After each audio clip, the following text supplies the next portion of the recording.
But fam, this is fouling right here, man. You can't do all this. You can't do all this, man. And they were getting away with it the entire game, honestly.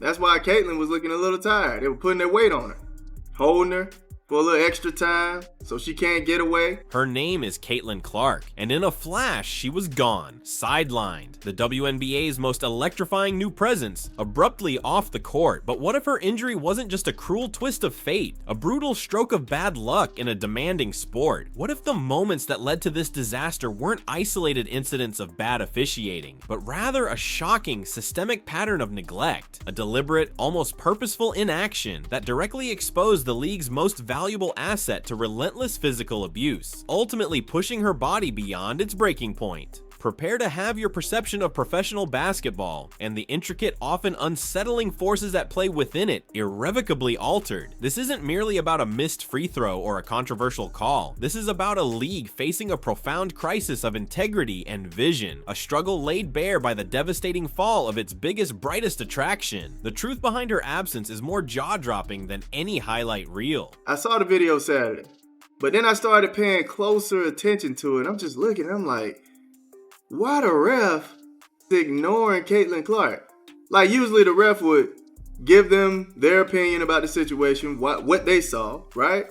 At least have a quick conversation. Imagine watching a player get clobbered, possession after possession, while the officials stand by, seemingly blind, their whistles staying silent. That's precisely what Caitlin Clark endured, night after brutal night, from her very first professional games. The game footage itself is a damning indictment, exposing a relentless, almost sanctioned physical assault. She wasn't simply playing through contact, she was fighting through constant grabs, violent shoves, full-body physicality that soared far beyond the accepted boundaries of fair defense. Her opponents consistently put their entire weight on her, holding her for precious extra seconds, deliberately trying to impede her movement and exhaust her. Take, for instance, a pivotal late game possession against the New York Liberty. Why you didn't call the foul? Why you're seeing it from your perspective? What happened? Have a conversation with her. This dude is blatantly ignoring her, fam.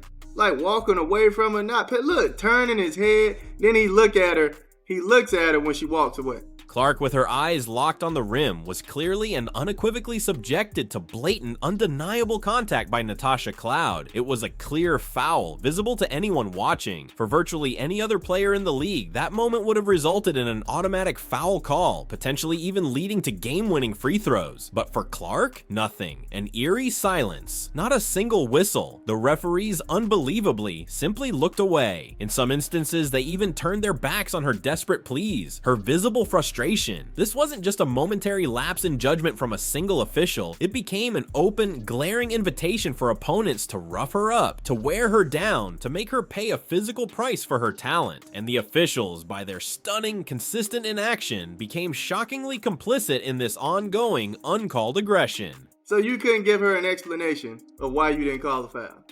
So now we just ignore players. We don't necessarily have a discussion with them. That is clearly showing pure disdain for Caitlin Clark. This disturbing pattern of uncalled fouls was not a one-off anomaly. It became an alarmingly ingrained part of her early professional career. Game after game, opposing teams brazenly pushed the limits of physical aggression against Caitlin Clark, while the referees, with frustrating consistency, refused to step in. It felt, to many observers, uncomfortably personal. Even her normally composed coach, Stephanie White, couldn't maintain her silence. After one particularly brutal game, she publicly blasted the officiating as egregious, directly pointing to how often Clark was being hacked and body checked on nearly every drive to the basket. The free throw disparity in that game alone painted a stark, almost unbelievable picture. Her opponents collectively attempted 32 free throws, while the Indiana Fever, with Clark constantly attacking the rim, had a season-long discrepancy of -31 when it came to free throws. That simply doesn't seem right, as Coach White courageously pointed out.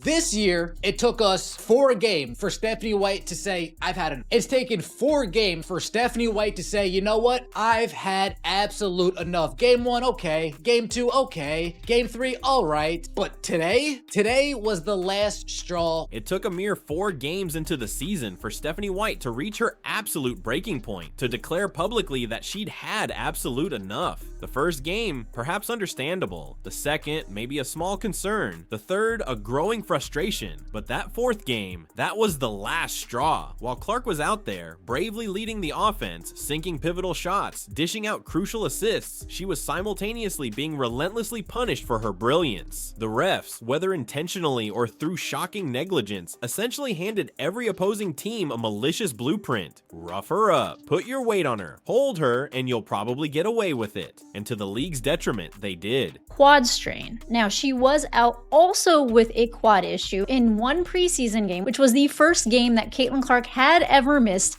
in her collegiate or professional career, though it was not an in-season game, and that was also due to tightness in her quad. Here's where the narrative takes a truly dark, tragic turn. Caitlin Clark wasn't even entering these games at 100%, a critical detail often overlooked. Whispers of a nagging quad strain had begun circulating even in preseason. She'd already been forced to miss a preseason game due to quad tightness, marking the very first time in her entire collegiate or professional career that she had ever missed a non-exhibition game. Reports confirmed she'd been dealing with this persistent quad injury, and she was even seen using heating pads courtside during games, desperately trying to keep the muscle from tightening up, attempting to manage the pain as she played. Now, imagine the brutal, relentless grind of a professional basketball season, the exhausting travel, the intense practices, the high-stakes games. New York Liberty get to the free throw line 32 times. The Indiana Fever this season have a discrepancy minus 31 when it comes to free throws. That doesn't seem right. And Stephanie White, to her credit, she didn't take long to calling out the nonsense. Then, layer on top of that a pre-existing painful injury, and then finally compound that agonizing scenario with being mauled, pushed, and held night after night with zero protection, zero relief from the officials. Her body, quite simply, had no choice but to say enough.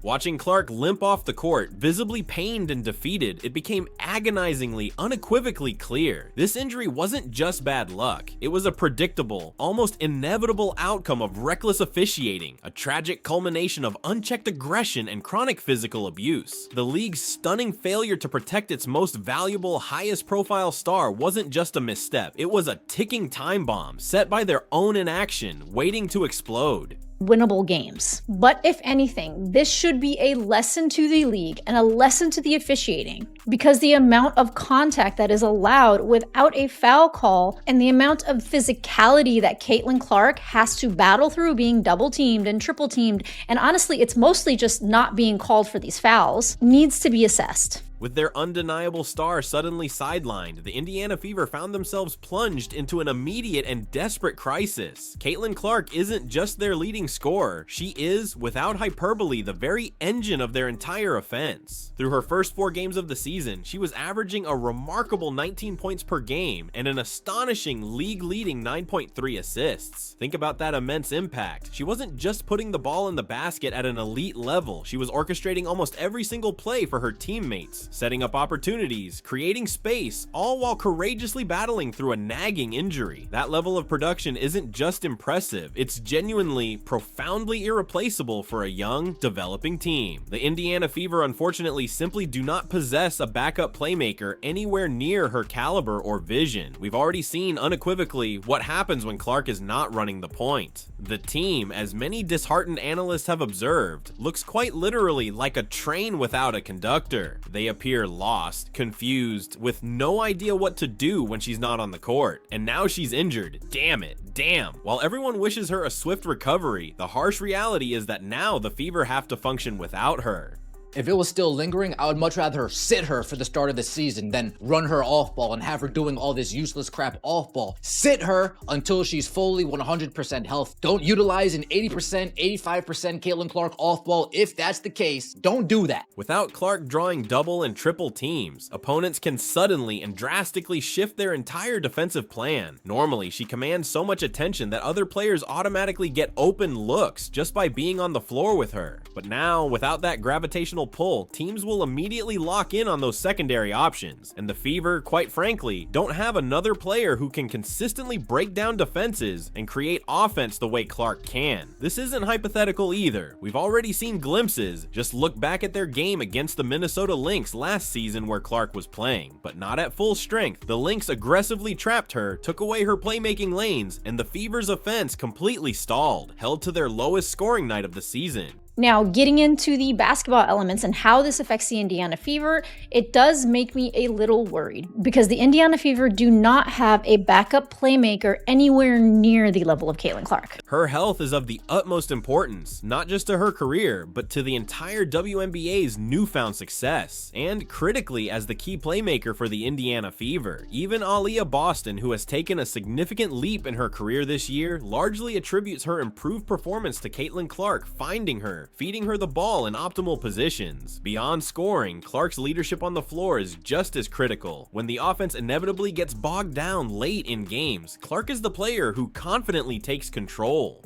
Sophie did come in the preseason game where Caitlin Clark was missing, and she did show some glimpses of being able to do it. I saw Sophie kind of taking over against the Liberty, and I did not see those same glimpses. And it is kind of obvious, and it always worries me when Caitlin Clark is not running the point because the team, and I've said this before, the team looks like a train without a conductor. Whether it's calling her own number or threading an impossible pass through traffic, she knows how to steady the team, how to bring order to chaos. Without her, who's stepping into that role? Who's the calm, commanding voice in the huddle when the game is on the line? That's not an easy question to answer, especially for a young team still trying to find its fundamental identity. The numbers already tell a grim story. Last season, the Fever's offensive efficiency dropped by an astonishing 14 points per 100 possessions when Clark wasn't on the floor. For context, that's the kind of statistical drop that takes a team from a playoff contender to a lottery team overnight. And with her out for at least 2 weeks, their schedule isn't going to do them any favors either. A brutal rematch against Angel Reese, a game everyone had circled since the schedule dropped, now transforms into a scramble to avoid a blowout. The pressure on the rest of the roster is massive, and frankly, it's hard to picture anyone truly stepping into her irreplaceable role.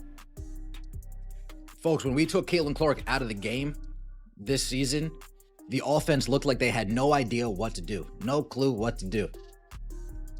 And now she's injured. Damn it. Damn.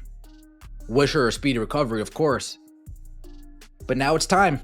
Now it's time for everybody and all the new additions to step up. Yet the devastating ripple effects of Caitlin Clark's injury extend far beyond just one team. They threaten the very foundation, the burgeoning economic future of the entire WNBA. Caitlin Clark isn't merely a star player, she is unequivocally the central figure driving every significant league metric, record-breaking ticket sales, unprecedented television ratings, and the overall economic growth of the WNBA. And with her suddenly sidelined, the financial consequences are impossible to ignore, sending shockwaves through the entire ecosystem. For starters, ticket prices for Indiana Fever games have taken a massive immediate hit. Before her injury, the average ticket price for a Fever game stood at a remarkable $137. Now, with her out, that average has plummeted to a mere $80, representing a staggering 42% drop almost overnight. That's not just disappointing for individual fans, it's a stark, undeniable sign of how much the Fever, and indeed the entire league, banked on her electrifying star-generating presence. Because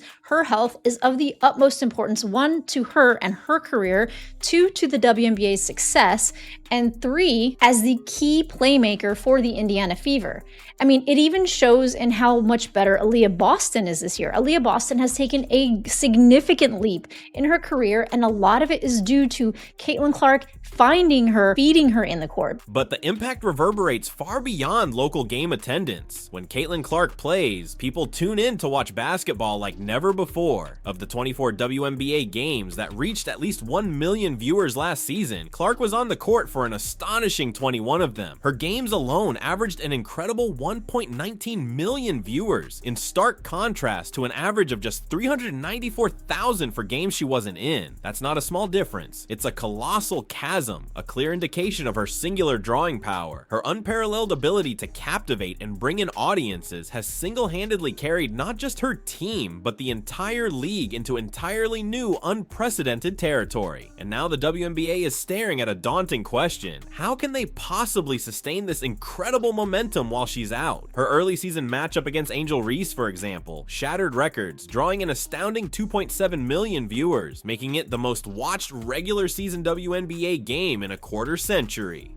Do I say the obvious? Do I state the obvious now that we've all mourned? Now that we've all mourned and accepted this? This is exactly why people were skeptical about getting Sydney Colson. Because God forbid any of the 4 guards we have get a serious injury, we are severely down now. To put that into stunning perspective, those viewership numbers rival what you might typically see for an NFL playoff game. Caitlin Clark sits for 2 weeks. Let's just stop there real quick. She sits for 2 weeks. Folks, I'm not letting you sit for 2 weeks and then the first game back from injury, you're going to go up against Natasha Cloud for 94 feet for 40 minutes. I wouldn't do that as a coach. This is a level of star power the league hasn't witnessed in decades, and it's simply not something that can be replaced overnight. Analysts estimate that Caitlin Clark was directly responsible for an astonishing 26.5% of all WNBA economic activity last season, encompassing revenue from merchandise sales, ticket purchases, and television contracts. She is, quite literally, the league's golden goose, with her sidelined for a minimum of 2 weeks, and more realistically, closer to 4 to 6, the financial hit will be massive. This includes the massive downturn in the road show for the Indiana Fever, the reduced merchandise sales, and of course, the plummeting television rating. I don't know, I kind of think that the Indiana Fever might be looking for some sort of like a backup point guard in the middle of the season, because that is, they are going to most likely make a move mid-season because they did not have the cap space to find anybody to really back Caitlin up, and Sid Colson is not that person. So this could be a wake-up call for the Indiana Fever as well. Brewer, a renowned financial professor specializing in valuations, suggests that if Clark simply maintains her current momentum through an expanded 2025 season, her total impact on the WNBA's economy could reach a staggering $875 million. With modest growth and continued fan interest, Brewer believes that number could exceed $1 billion. This isn't just about short-term profit, it's about the league's long-term ability to grow and sustain itself.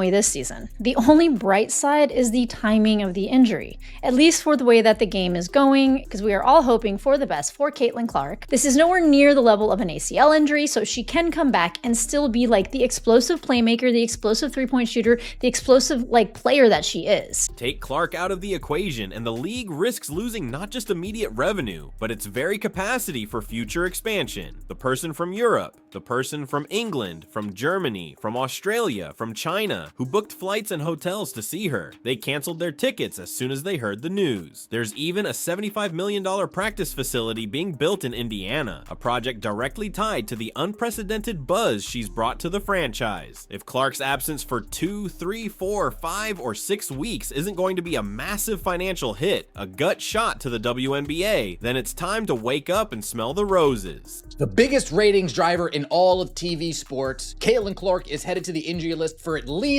2 weeks. Clark will miss at least the next 2 weeks with a left quadricep strain, marking the first time in her collegiate or professional career that she will miss a non-exhibition game. She was held out of a preseason game earlier this year due to the same injury. But beneath these devastating numbers, beneath the visible impact on a team and a league, lies an even more unsettling question, one that demands an answer. Why exactly was the league, why were the officials allowing this blatant, prolonged negligence to happen? This isn't just about simple incompetence or a few missed calls. This feels systemic, almost deliberate. Was it merely a failure to adapt, an inability of the officiating crew to handle the new, intense spotlight and heightened physicality that Clark's presence brought to every game? Or was there something far more insidious, something unspoken at play? Some speculate a quiet, simmering resentment from veteran players, perhaps even subtly reflected in the officiating itself, an unconscious bias from those who felt threatened by her sudden dominance, her unprecedented popularity,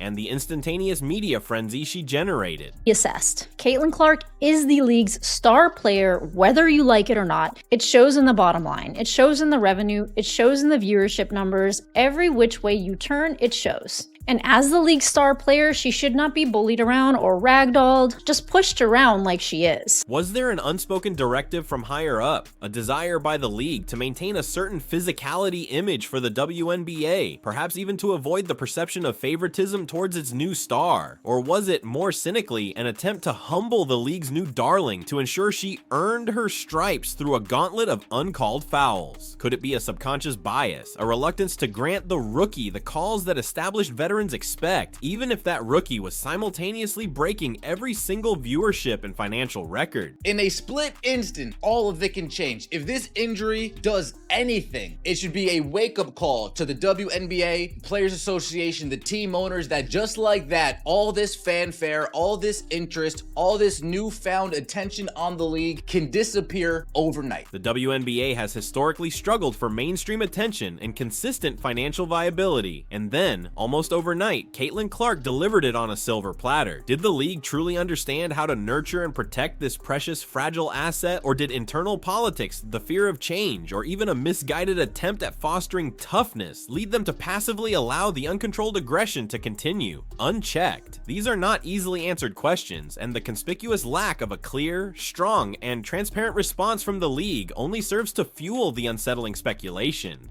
Caitlin Clark, somebody who was responsible for 26.5% of all WNBA economic activity last season, including revenue from merchandise, ticket sales, and television, is out for a minimum of 2 weeks. Minimum of 2 weeks, more like 4 to 6. It forces us, the viewers and fans, to confront an uncomfortable truth and ask, what truly matters more to the WNBA? Its burgeoning financial success, or the fundamental well-being of the very stars who are creating it? The consistent refusal to protect Clark was not just a failure of officiating, it was a profound failure of oversight, a potential threat to the league's credibility and its ability to safeguard its most valuable human capital.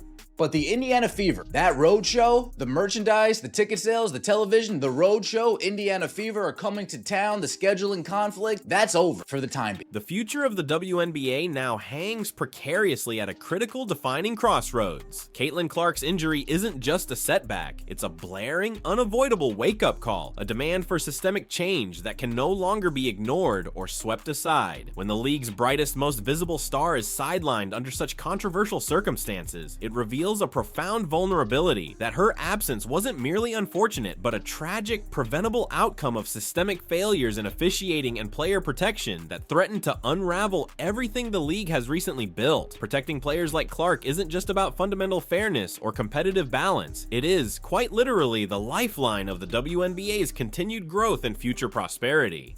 Brewers analysis suggests that if Clark simply maintains her current momentum through an expanded 2025 season, her impact on the WNBA's economy could reach $875 million with modest growth and continued fan interest. Brewer believes that number could exceed $1 billion. Brewer is a renowned financial professor who specializes in projecting evaluations and seeing evaluations. The league is currently riding an unprecedented wave of popularity and attention, largely undeniably on the back of one player. If it cannot find a definitive way to protect its generational talents, to keep its stars healthy and visible on the court, it risks losing not just short-term profit, but its long-term ability to truly grow, to sustain this hard-won momentum, and to cement its place in the broader sports landscape. This is a moment of truth for the WNBA, for the Players Association, and for every team owner. Clark, so if you see this number amount and you think that her being out 2, 3, 4, 5, 6 weeks isn't going to be a massive financial hit, isn't going to be a massive gut shot to the WNBA, we need to wake up and smell the roses. Kathy, you need to wake up and take a look at what's transpiring. They must acknowledge that the sudden fanfare, the surging interest, the new attention on the league, all of it can disappear overnight as quickly as it arrived. The WNBA must implement better officiating standards, ensure real protection for all its athletes, and establish concrete accountability mechanisms now. This is a crucial test of their commitment to their players, their fans, and the future of women's professional basketball. The family of four that would travel from a state out, get a hotel room, that family of four no longer coming. Caitlin Clark superfan that's flying in a day early, that fan no longer coming. The person from Europe, the person from England, the person from Germany, the person from Australia, the person from China, the person from here, the person from there, that person, they canceled their tickets as soon as they heard that news. Caitlin Clark Clark's injury is more than just a momentary setback for the Indiana Fever. It is, in every sense, a stark, undeniable reckoning for the entire WNBA. When the league's brightest, most impactful star is sidelined under such controversial circumstances, it reveals a shocking truth that her absence wasn't simply unfortunate, but a tragic, preventable outcome of systemic failures in officiating that can no longer be swept under the rug. Protecting players like Clark isn't just about fair play, it is the absolute responsibility, the lifeblood of the WNBA's future. The league stands at a precipice. Will it finally prioritize the safety and longevity of its generational talents, ensuring they are protected and allowed to thrive? Or will it allow history to repeat itself, with another star forced to the sidelines and its hard-won momentum shattered, perhaps irrevocably? What are your thoughts? Is this solely on the referees, or does the league leadership and even some players bear the ultimate responsibility for allowing this dangerous environment to persist? The next chapter for the WNBA starts now, but its ending remains unsettlingly, dangerously uncertain.